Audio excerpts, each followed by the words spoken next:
Last time हमने पढ़ा था गृहिणी रोग के बारे में। आज हम पढ़ेंगे गृहिणी की चिकित्सा।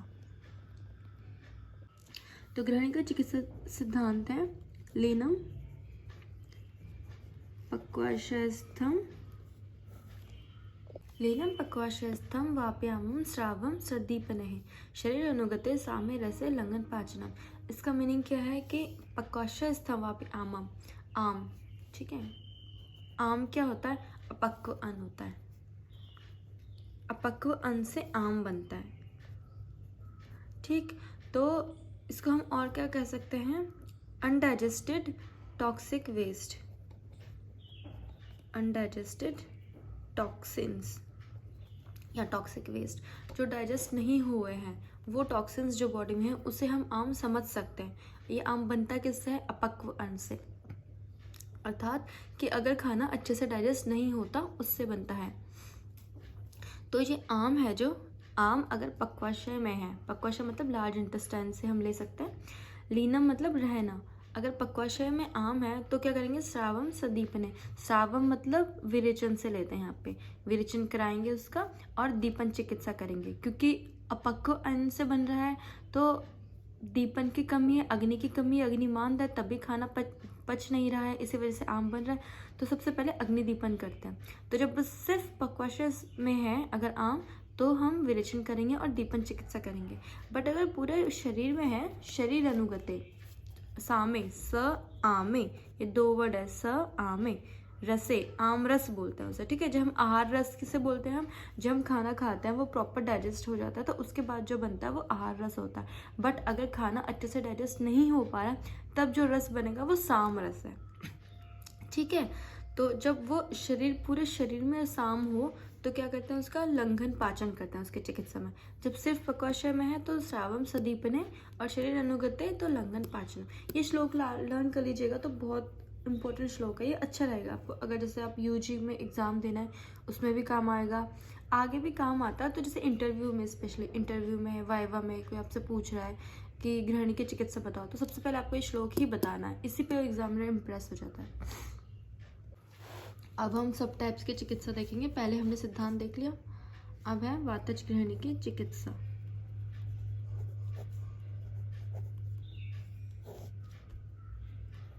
वातज गृहिणी की चिकित्सा।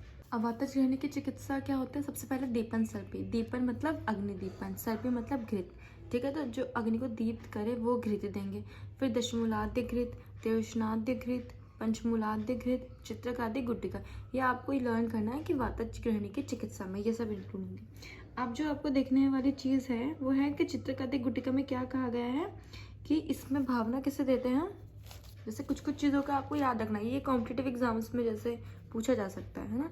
इसमें भावना किसकी होती है? भावना मतलब ये है कि जैसे जो हम टैबलेट, गुड्डी का मतलब टैबलेट, जब हम टैबलेट बना रहे हैं तो हम किसी चीज, जो उसका पाउडर होगा तो उसे किसी चीज़ में घोलेंगे ना, मतलब मिलाएंगे, फिर गोल गोल टैबलेट्स बनाएंगे, तो वो भावना होती है, जो वो द्रव्य मिलाया जाता है, मतलब लिक्विड। तो इसमें हम भावना किसके देंगे? मातुलुम दाड़िम स्वरस, मातुलुम और दाड़िम स्वरस की। दाड़िम होता है अनार, मातुलुम भी एक फल होता है, तो इनकी हम भावना देंगे, ये आपको लर्न रखना है इसमें। अब हम पढ़ेंगे पित्तज गृहिणी की चिकित्सा। पित्तज गृहिणी की चिकित्सा।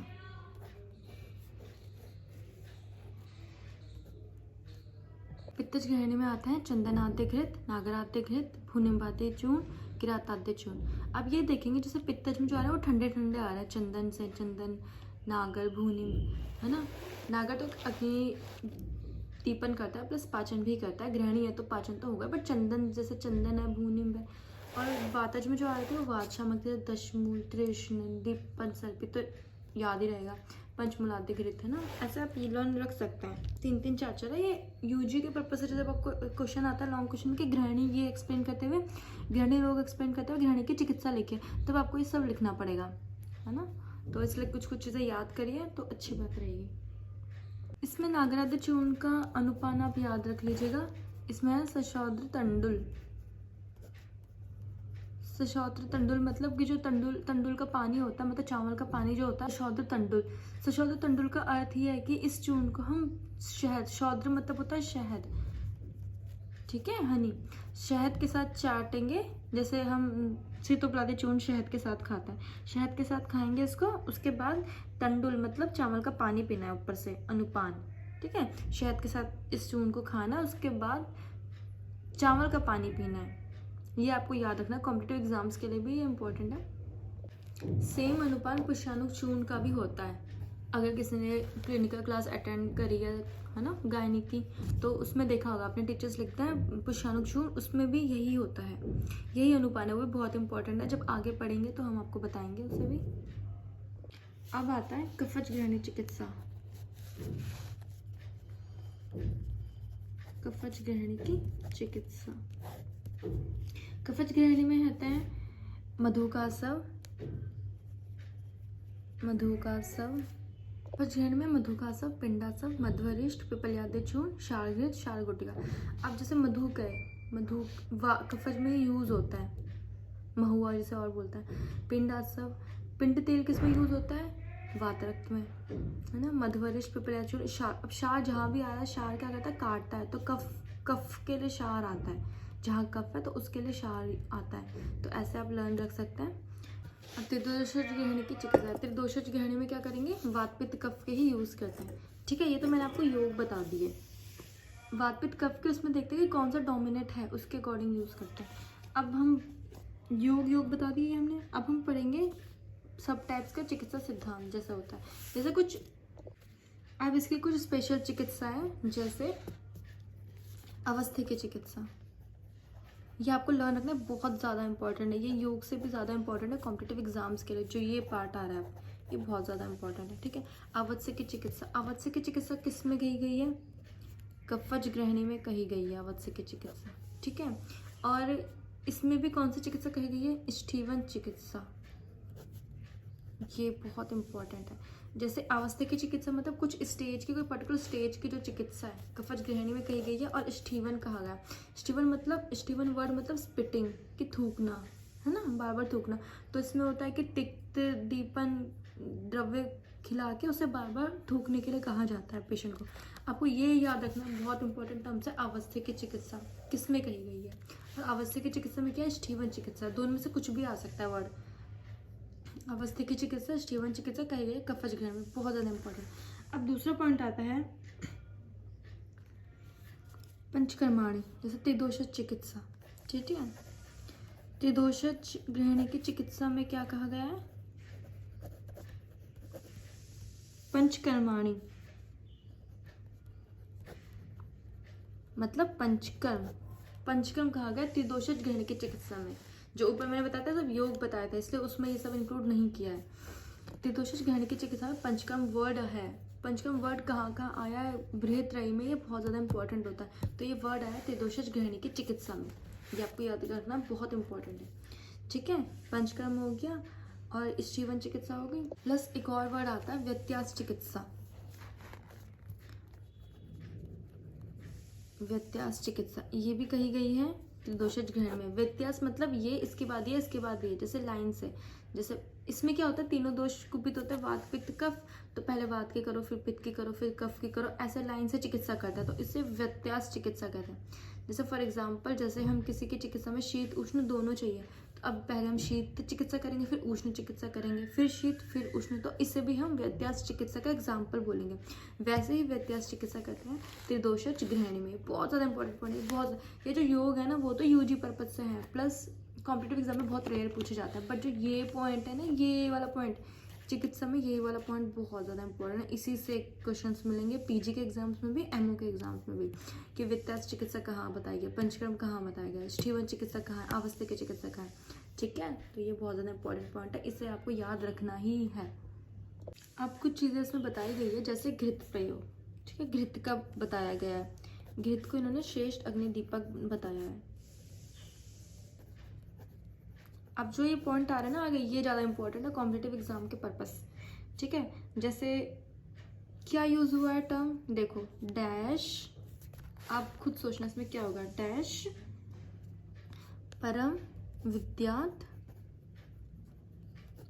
दुर्बल अनल दीपनम, ठीक है, दीपनम डैश परम विद्या दुर्बल अनल दीपनम। अनल मतलब होता है अग्नि,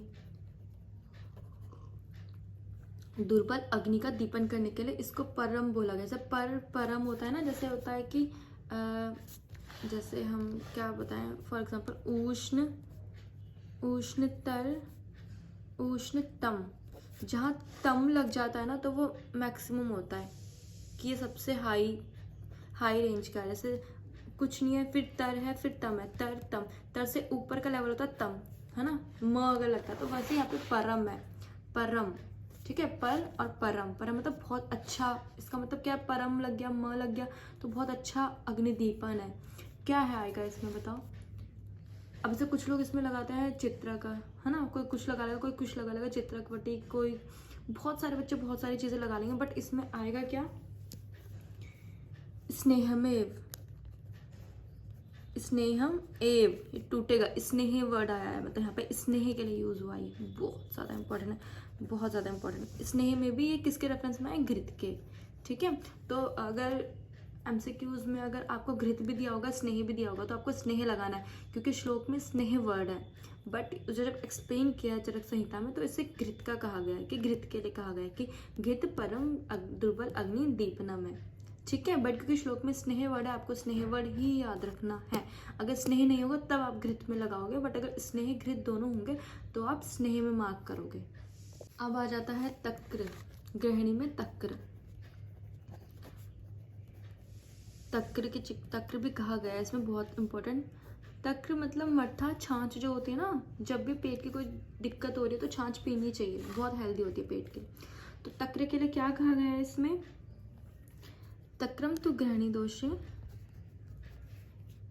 ये भी आपको सेंटेंस लर्न रखना है। तक्रम तु गृहिणी दोषे दीपन ग्राही लाघवत, ये 3 वर्ड याद रखना है, दीपन, दूसरा ग्राही, तीसरा लाघवत। दीपन मतलब अग्नि दीपन करता है, ग्राही जैसे पेट चलना होता है इसमें उसे रोकता है, ग्राही होता है, फिर लाघवत मतलब लघुता देता है, हैवीनेस नहीं करता। तो दीपन ग्राही लाघवत, ये किसका कर्म है, तक्र का, इन गृहिणी, इसलिए तक्र गृहिणी में श्रेष्ठ होता है। अब इसे हम कैसे याद रखेंगे, जैसे तक्र क्या कर रहा है, दीपन कर रहा है, अग्नि को दीप्त कर रहा है, और ये गृहिणी किसकी वजह से होती है, मंदाग्नि से, प्लस पेट चलता है इसमें, डायरिया होता है तो ग्राही रोक रहा है उसे, फिर लाघवत लघुता, हैवीनेस नहीं होने दे रहा पेट में, क्योंकि इंडाइजेशन से हैवी होता है, तो इतने इंपॉर्टेंट काम कर रहा है। तो ये जैसे कोई भी, पहले क्या होता था हम कैश पेमेंट करते थे, बट जब डिमोनेटाइजेशन हुआ उसके बाद क्या हो गया, डिजिटल पेमेंट शुरू होगी, तो डिजिटल पेमेंट फास्ट होती है और बहुत कन्वीनियंट रहती है ना, भीम गूगल पे, यूपीआई सब लोग यूज़ करते हैं आजकल, बहुत फास्ट ट्रांजैक्शन होती है ना, तो इसलिए डिजिटली कोई भी चीज़ होती है बहुत फास्ट होता है, इसलिए हम याद रखना डिजिटल, डीजीएल, ये वर्ड क्या है, डिजिटल। तो डिजिटल में 3 मेन वर्ड है, डी, जी और एल, वही याद रखना है। तो जो तक्र होता है, तक्र क्या करता है, डिजिटली काम करता है, गृहिणी में डिजिटली इतना फास्ट एक्शन होता है इसका, तो डिजिटली तक्र गृहिणी में जब भी आएगा आपके माइंड में ये डिजिटल वर्ड स्ट्राइक करना चाहिए, डिजिटल वर्ड। आपको बस 3 ही वर्ड याद रखना है और कुछ याद रखने की जरूरत नहीं है, डी से दीपन, जी से ग्राही, एल से लाघवत, दैट्स इट। अब नेक्स्ट पॉइंट आता है गृहिणी में मंदाग्नि में कर्तव्य। गृहिणी में अगर मंदाग्नि हो रही है तो क्या करेंगे, कर्तव्य। नेक्स्ट पॉइंट आता है गृहिणी में मंदाग्नि में कर्तव्य, कि अगर गृहिणी में मंदाग्नि हो रही है बहुत ज्यादा तो हम क्या करेंगे।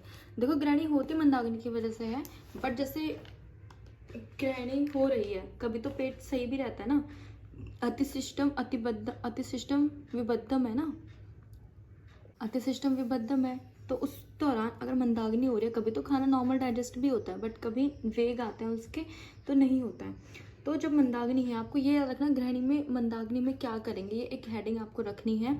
अगर आप यूजी का एग्जाम दे रहे हैं और गृहिणी की चिकित्सा लिख रहे हैं, और अगर आप पीजी का एग्जाम दे रहे हैं तो उसमें भी इसके अंदर के पॉइंट्स इंपॉर्टेंट है, पीजी का एग्जाम या एमओ का एंट्रेंस है। अब देखो जैसे फर्स्ट पॉइंट आता है इसमें, अगर मंदाग्नि हो रही है उदावत की वजह से, उदावत मतलब पेट फूलना, उदावत एक डिजीज है, पता होगा आप लोगों को, हम जब सीरीज में पढ़ेंगे तो एक्सप्लेन करेंगे। मेनली मतलब पेट फूलता है ना, तो उदावत की वजह से अगर मंदाग्नि हो रही है तो हम क्या करेंगे, निरुह अनुवासन, निरुह अनुवासन वस्ती होती है, निरु अनुवासन देंगे। अगर उदावत, ये बहुत इंपॉर्टेंट है, ये भी, ये जो यहाँ के बाद से पॉइंट आया है ना, ये इसके बाद से योग के बाद, जैसे औषध योग है उसके बाद से जो पॉइंट है वो सब इंपॉर्टेंट है बहुत ज़्यादा। पहला पॉइंट क्या हुआ, अगर उदावत से हो रही है तो क्या करेंगे, निरु अनुवासन करेंगे, ठीक है। अब दूसरा पॉइंट आता है, कोई व्याधि की वजह से हो रही है, कोई अगर डिजीज़ है हमारी उसकी वजह से हो रही है, तो फिर क्या करेंगे, अग्निदीपन घृत देंगे, सिंपल अग्निदीपन घृत। Second point. अब थर्ड पॉइंट क्या है, उपवास। जैसे अगर पेशेंट खा ही नहीं रहा है खाना, तो उपवास कर रहा है, उसकी वजह से अगर अग्निदीपन अग्निमंद हो रहा है, तो हम क्या देंगे, यवागु विदघृत। ये विद का साइन है, ठीक है, यवागु विदघृत। जैसे उपवास करते हैं, कभी भी हम फास्टिंग करते हैं, जैसे करवा चौथ में स्पेशली पूरे दिन भर भूखे प्यासे रहते हैं, और शाम को अगर अचानक से पूरी हलवा सब इतना हैवी खाना खा ले, तो उस पेशेंट को इंडाइजेशन हो जाएगा। तो कभी भी अगर हम व्रत ले रहे हैं, फास्ट ले रहे हैं, खाना नहीं खा रहे हैं, या कुछ ऐसी सिचुएशन है कि हम खाना ना खा पाए बहुत देर तक, तो स्टार्टिंग करनी चाहिए कोई लघु आहार से, मतलब कोई हल्का हल्का खाना खाना चाहिए, सिंपल हल्का हल्का। तो यवागु भी बहुत हल्का होता है, तो इसलिए यवागु लेते हैं घृत के साथ। आप इसे ऐसे लर्न रख सकते हैं कि अगर व्रत है, उपवास है, तो हल्का लेना है, तो इसमें यवागु आएगा। और किसी अगर डिजीज से हो रहा है तो अग्निदीपन करेंगे। उदावत से हो रहा है, क्योंकि उदावत वात की वजह से होता है, ये आपको पता होगा जो फाइनल ईयर के स्टूडेंट्स हैं और जो पास आउट हो चुके हैं। उदावत अगर हो रहा है तो ऑब्वियसली वातनाशक चिकित्सा करेंगे, और हमारी बस्ती वातनाशक ही होती है, तो निरु अनुवास है। तो ये पॉइंट कवर हो गया, ये बहुत इंपॉर्टेंट पॉइंट है, इसे सब लर्न रखेंगे, यूजी वाले भी, पीजी वाले भी, पीजी की जो प्रिपरेशन कर रहे हैं, एमओ की प्रिपरेशन कर रहे हैं वो भी। इस पार्ट में इतना ही। अब इसके आगे कुछ पॉइंट्स बच गए हैं, जैसे तीक्ष्णाग्नि है, जिसे भस्मक रोग भी कहते हैं, भट्टाचार्य चरक ने उसे तीक्ष्णाग्नि वर्ड दिया, तीक्ष्णाग्नि के बारे में पढ़ना है। प्लस जैसे कुछ टर्म्स आता है, घटी यंत्र ग्रहणी, संग्रहणी, ये पढ़ना है ना, कुछ कुछ पॉइंट्स है वो कवर करना है। नेक्स्ट लेक्चर में ये टॉपिक पूरे तरह से कवर हो जाएगा। उसके बाद आप चाहे यूजी के स्टूडेंट हो, चाहे आपको कोई कॉम्पिटिटिव एग्जाम्स की प्रिपरेशन करनी है, पीजी की या एमओ की, तो आप सारे क्वेश्चंस लगाने में एलिजिबल होंगे। मतलब ग्रहणी से कोई भी क्वेश्चन आ जाए आपको छूटेगा नहीं इन 3 वीडियोस को पढ़ने के बाद। तो 2 कवर हो गई हैं, एक पार्ट बचा है, वो नेक्स्ट में मैं कवर कर लूँगी, ठीक है। तो इनको बार बार आप देखिए, आपको लर्न हो जाएगा, आपको बुक खोलने की भी नीड नहीं रहेगी। और अगर कोई आपको कमी लग रही है वीडियोज़ में, तो आप कमेंट सेक्शन में बताइए। Thanks for watching, bye.